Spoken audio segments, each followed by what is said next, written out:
Welcome back to TheChowTimePod. It's your host, Red. Got a video today from Shaq Reacts. Please like, subscribe, comment down below. I really appreciate that. Let's give that chow. It's chow time. She told me I came in from Virginia when he was expected, and she would not let me come to the hospital. Told me it had nothing to do with me, that she had already DNA'd the father, and I just assumed he was already there. And the other father is actually, she goes up, she had a DUI, and the bondsman that bonded her out of jail was the other potential father. Okay. And he was exonerated, or when Ashton was 1 year old. I received notice from the Tennessee. He was exonerated, so she said that he was the father, and then a year later, he did a DNA test and proved that he wasn't the father, and now she's going after you, brother? Child Support Office in February of this year. That happens, she's going to go to jail. So, he may miss his Christmas visitation. He may end up with custody of the child because she's going to if she denies this court order, she is looking at 10 days because that's what's going to happen, Ms. Hewitt. I'm ordering this. You have to comply. You don't have a choice. Well, let's do this. Mr. Fenton is entitled to have visitation with his child over Christmas. Are you opposing that? In the original judgment that you ordered August 30th that was on YouTube, I screen recorded it. He had an attorney, but he fired it, so the papers never got filed. But you said 90 days come back to court, supervised Saturdays, alternating Sundays. That's what the order was. And then he got a new lawyer that's putting stuff in the order saying that he can take them unsupervised, and that's just not okay. Well, we don't have a transcript of that, and I'm not going back and watch a YouTube video of my own court to determine what I did or did not rule. The docket sheet may reflect that. Listen to what I'm about to say, and that is entitled to have some sort of visitation over Christmas. She claims that it isn't okay for the father to fight for the right to see his own kid after she lied to him for a year about the paternity of the kid just so she could put him on child support. Now she tries to block his rights to visitation any way she can with outrageous accusations she can't provide any evidence for. We calculate from August the 31st when you had your first visitation all the way to 90 days, actually to today, you would have had 16 days of visitation. Is that correct? Yes, ma'am. And out of those 16 days, how many were you able to actually spend time with your son, Ashton? She only allowed me 8 visits. During those 8 visits, how was Ashton responding to you whenever you show up at Miss Hewitt's home? Oh, he's really excited, just jumping up and down every time I get to the door. Okay. Most little boys are to see their fathers. Okay. He's pretty much you by your face, and what does he call you? He's not really real verbal, but. Okay.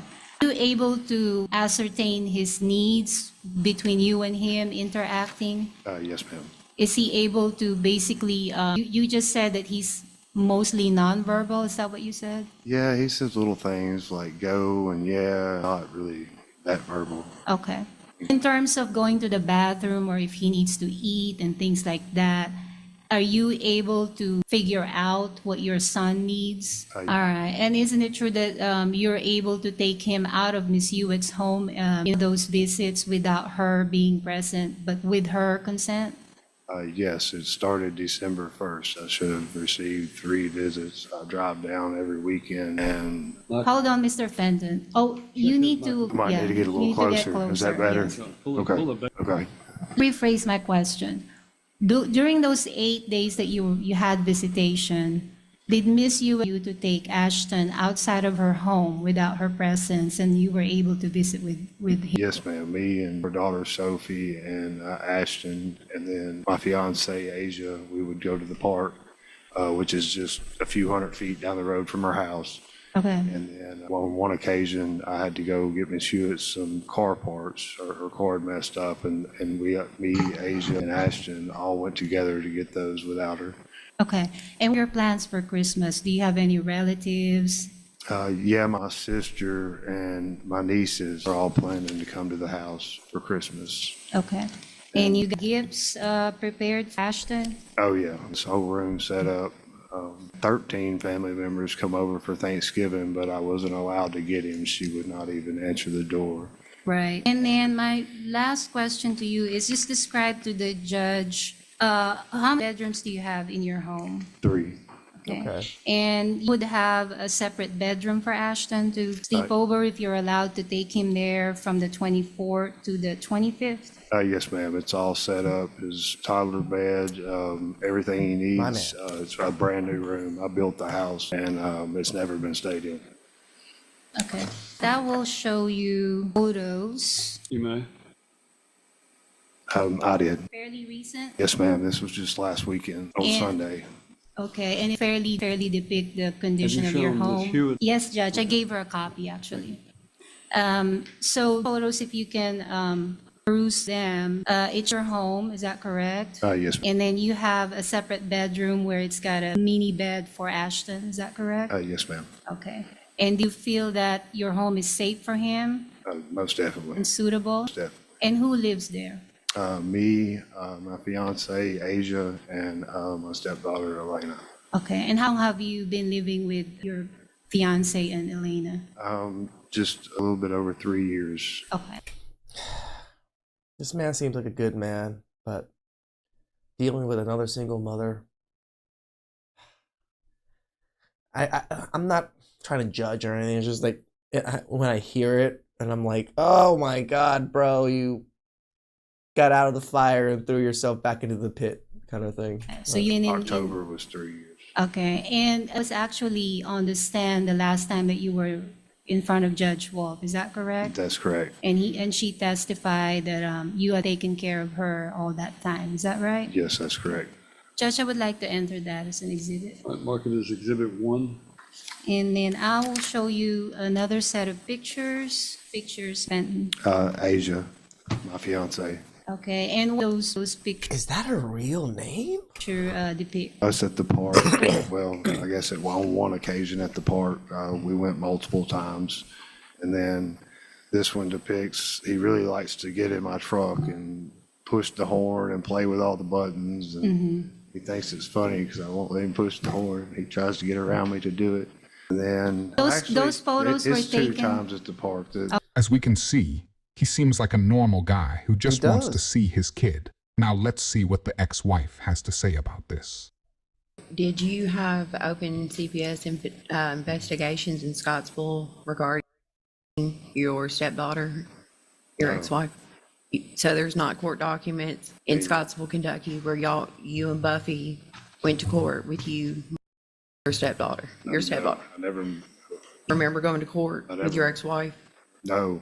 So if we pull the files, the court records, You can pull, there is no, I Yes. have 0 criminal record. changed your last name. I That's changed my why you last changed your name at last name. 32. I have my, I'm sorry. You're going to ask in the form of a question. You can ask him whether or not he did or did not change his last name.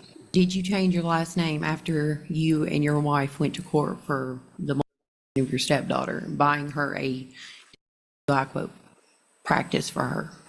I changed my last name at 32 years old after I went through my first divorce and had my lawyer retained when my grandmother was on her deathbed because she asked me to change my last name because I'd never carried my father's last name. With my DNA records, I changed my last name. Had nothing to do with trying to evade what had, No. Transpired it in had to court with do your me ex-wife having the and- wrong last name. okay, your whole life. You're supposed to carry their father's last name so you can I pass it mean, on. just kind of what had happened after, You can't make a statement. Sorry. You need to ask a question. okay. I'm just feel safe. Thank you. Just have a seat. Just trying to make stuff up. Not only did she lie to him about the paternity of his own kid, but now she is trying to claim he did something to another kid in an attempt to block him from getting visitation. The only argument she presented was that he changed his last name in an attempt to hide the criminal record. Yet changing your last name will not hide a criminal record. It And doesn't. he never had a criminal record to begin with, meaning he didn't do the things Unless, you claim. like, the only way it works that way is if you like, steal somebody else's identity and then change to that name, and then yeah. He did. Brother graduated But there was from never, home. according to you, there was never any investigation of you for you allegedly having committed some act against No, this child. no criminal, anything, I mean, no. I just want to clarify the change name, and I'm going to pass some documents to you. Tell me what those documents are.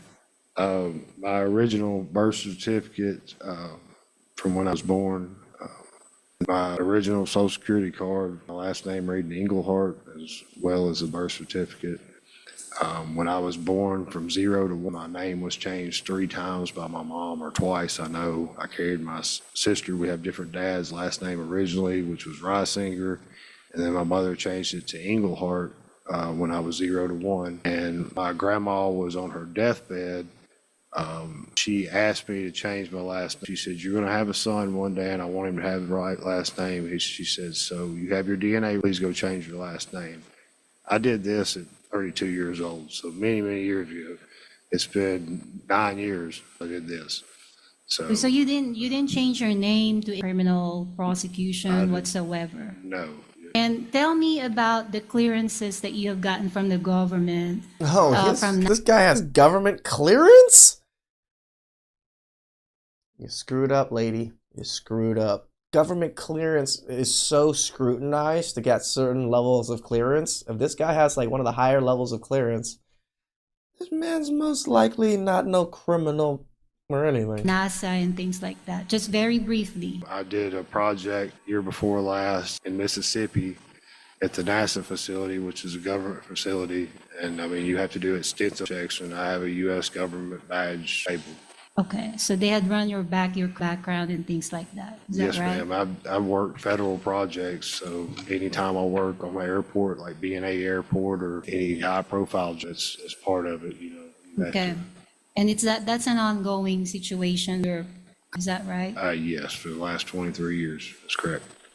This man does well for himself. Oh, man. And the reason why you were not able to visit with your child from the time that he was born was because Miss Yu concealed the real paternity of Ashton to you. Is that correct? Yes, and I have that in a message where she told me I came in from Virginia when he was expected, and she would not let me come to the hospital, told me it had nothing to do with me, that she had already DNA'd the father, and I just assumed he was already there. And the other father is actually, she goes up, she had a DUI, and the bondsman that bonded her out of jail was the other potential father, and he was exonerated, or when Ashton was 1 year old. I received notice from the Tennessee Child Support Office in February of this year. So she put it on someone else. They got a paternity test, ended it 1 year later, and then she went after you for child support, even though she said that she wasn't your child. Diabolical. Asking me to do a DNA test. That was how I found out. And from then on, you tried to foster the relationship. Is that right? Yes. And is that your purpose here, to continue to have that relationship Seems with like your it. son? Yes, ma'am. Okay, that's all, Judge. And I'm not entering those documents, so you can take it with you. Okay. Let me correct one thing. I know you moved to this as my child statistic. Number one, it's not just your child. He is the father of that child, and the legal rights Correct. that he has are such that you cannot simply say, "This is my child, I'm going to do it my way." So you have to understand that he has a legal right that has to be balanced with your legal right, and first and foremost is the best interest of the child. So why don't you tell me what it is that you object to him having visitation over Christmas? Object to supervised visitation at all, but he doesn't know Ashton well enough or anything about. I mean, I've raised a 22-year-old special, he's in college now for cybersecurity. He works at licensed pharmacy tech. I've been doing this a long time. I've got a 12-year-old daughter, and now Ashton, but he's more special needs than any of them. He's got a rare heart condition also. He gets therapies all through the week. He was with TIS from birth, and then we switched over to the Board of Education, where he gets ABA, OT, PT, speech, and It's too much for me. It's just One of my good friends, the cybersecurity gentleman that I talk about every so often, his child is special needs. Oh my God, all of this, that special needs stuff that he has to go through, that he's had to fight. I can't believe how much parents have to fight for their special needs children. He doesn't know overstimulated, and when he's had this visitation, the only thing that he does is pick him up. He doesn't try to talk to him or anything. And he's worried about taking him out to his truck where his girlfriend sits the whole time outside the house in the truck. That's what he goes out there, and he's more worried about her sitting in the truck than my child. What? And we got in an argument because he was teaching him to go up to the road, and he kept trying to go up there and then lay on the horn, and I have neighbors and things too. But I don't feel comfortable. And as far as I can prove from his own messages, he's known since day one this is his child. The only reason any of this started because I had to work with DHS child support finally, to be honest, I wish I just never did have to deal with this because he's dangerous, he's erratic, and as far as his sister. Look at where she goes. He's dangerous. He's like, the man has high-end government clearance that works on airplanes. This man, I mean, he could be. I'm not saying that, the chances aren't there, but this man looks like he has a pretty level head. Sure, I've got messages from his sister too. His sister and his nieces and nephews, they don't want anything to do with him. His mom's even scared of him and doesn't like to deal with him. Yes, she's rode down there to see Ashton, but at the same time, she knows and how he is. He's just erratic. You never know what it's going to be. And he always takes it out on women and children. When their first lie doesn't work, they always turn it up a notch. I don't know why she thinks making up false claims is a good idea, but no one here believes anything she has to say. Ms. Hendrickson, do you have any questions? Who is your son's pediatrician? What does that have to do with anything? What was your question? Who is the child's pediatrician? She's saying that the child is going through therapy and things, which we don't think it's correct. Number one, you don't get to, you can object to a question, but that you need to understand one thing, and this is, you've referred to child as my child more than once, and I thought maybe I'd emphasize that enough, but I want to make sure you understand. This is the father of this child. You and he had a relationship, and he is the biological father of this child. Therefore, he is vested with certain rights that the law in the state of Tennessee give him. Those rights include, as a non-custodial parent, the right to know who the child's doctors are, the right to be advised of certain things about this child. And this is all said and done, there's going to be a parenting plan that's going to be entered that's going to set forth all of that information. But you cannot say, going to let him know who the pediatrician is. So you're going to have to answer that question from Ms. Hendrickson. Answer the question. Dr. Carol Moore. What's the first name? Carol. Carol, C-A-R-O-L. And where is the office at? Dixon on Mathis Drive. On where? Mathis Drive. Dixon, huh?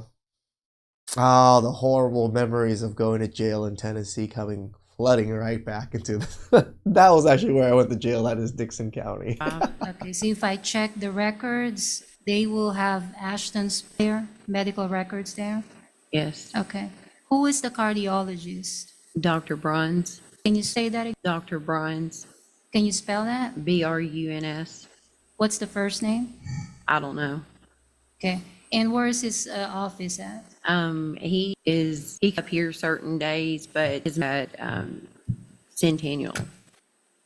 Centennial in Nashville? Yes. Centennial Boulevard? Centennial, like the hospital. Oh, Centennial Hospital. I see what you're saying. Okay. And you said your son has a rare heart. What is that rare heart condition? It's Epstein's anomaly, pulmonary hypertension.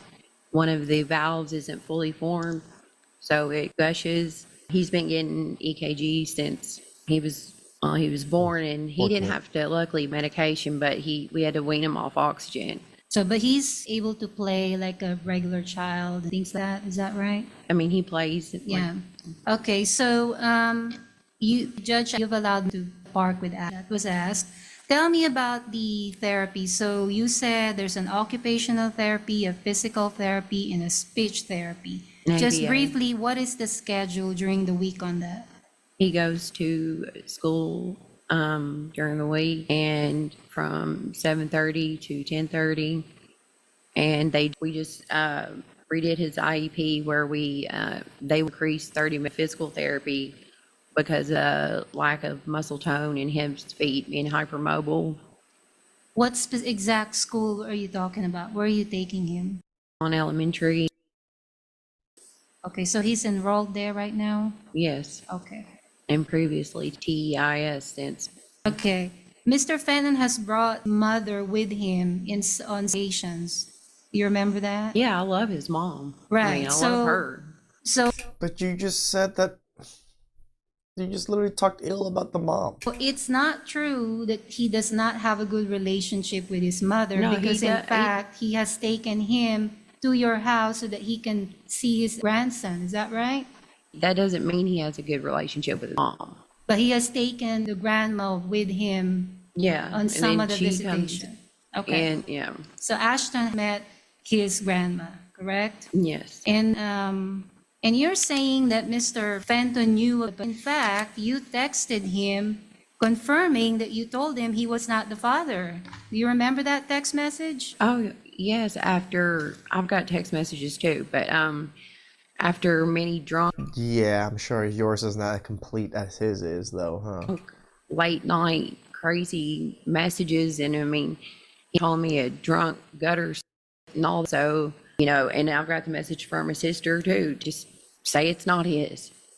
Okay, so but you never corrected it. Let's say you were told knew. him you're not the. I don't Let drink. me finish the question, ma'am. I don't drink. Well, you just said you were drunk, but you are confirming that you told him he was not the father. Is that correct? Yes, but he knew. Okay. He had a So period it was tracker a on his phone. misstatement. One of you I'm talk sorry. at a time, please.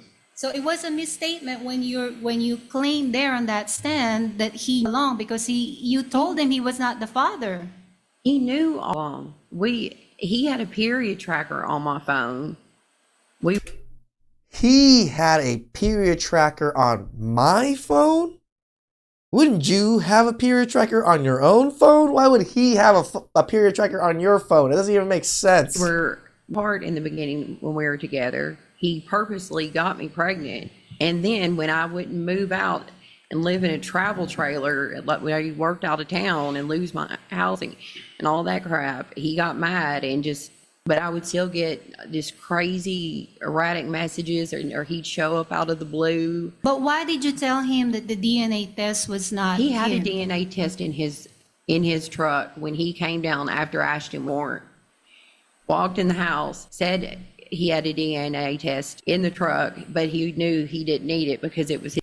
How did he get a DNA test if he didn't even see you or see the child? Like, what are you talking about? His kid. And before this was even set up to let him see him, I let his mom and him come see Ashton at my house without any orders. And I said that they could come see him. Oh, wow. You're such a going good on? person for letting him see his kid once, after telling him it wasn't his then, never letting him see him again for whatever reason. Okay, but since then, you were not following the judge's order. Well- You have not been allowing Mr. Fenton to see his son whenever it's possible. I understand when the child is sick, but when he's not sick, after 2.5 hours of driving, Ms. Hendrickson, I've told you, we're not dealing with the contempt issue, and I don't think it's Understand, appropriate to Judge. go into those issues. That solved my This is question. only about the. And I only know of the supervised Saturdays. And it says that in the YouTube video, we were supposed to come to court back here after 90 days. Now, what you I ever just drew ruled up, that we're not going into that, so you Sorry. don't have to say anything else about that. So, that's all my questions, Judge. anything else you want to say? me, All right, thank you. Step down. Do you have any witnesses you wish to call? All I can say is that, number one, the court's main emphasis in all of these cases is the best interest of the minor child. Mr. Fenton says he was not aware that he was the father. In fact, he was denied that he was the father, and therefore he didn't take any steps over the last 3 years until he got notified that he was going to be the father, or that he was potentially the father, and then the testing proved that he was. She says, of course, Ms. Hewitt says that he knew all along he was the father. I'm not sure exactly how she said he intended to get her pregnant and so forth, but They had a voluntary sexual relationship that resulted in a child. That is the immutable fact. Correct. And as a result of that, we've got a child who's in the middle of this scenario. Ms. Hewitt obviously has nothing good to say about the man she had sex with and had a child with, Yeah. but she essentially doesn't want him to have unsupervised visitation.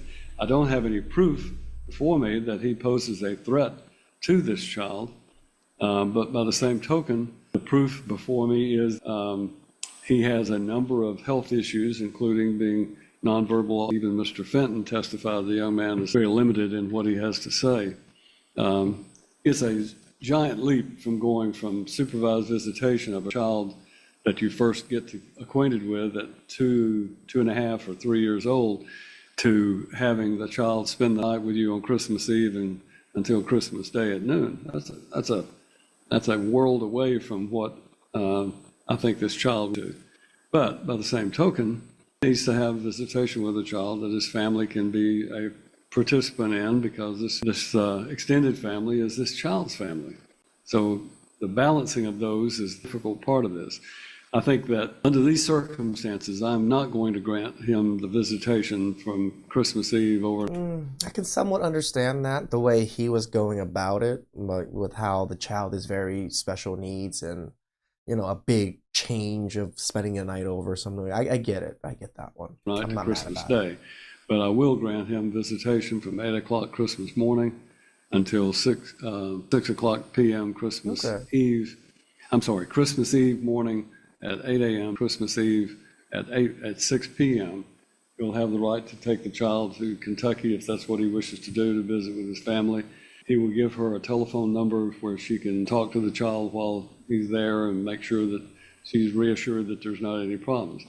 The only reason I'm not granting the overnight visitation is my concern about these health issues, a congenital heart defect, other issues that Hewitt says under oath this child has. You're going to have a right to look at those medical records and determine whether or not she's being truthful with the court. Same thing, you be quiet when I'm talking. This child deserves to have both parents, but I'm of the opinion that right now you need to take small steps to get to that point. So I'm giving you unsupervised visitation on Christmas Eve of this year to allow you to try to have that time with your family in that, and we'll see how that goes. But I am of the opinion that is the best scenario I can create for the child to have that contact. I like this judge. It does seem like he genuinely is putting the kid in the forefront of things. So be the order of the court. So Ms. Hendrickson will draw this order, and the visitation will begin 8 a.m. Christmas Eve morning.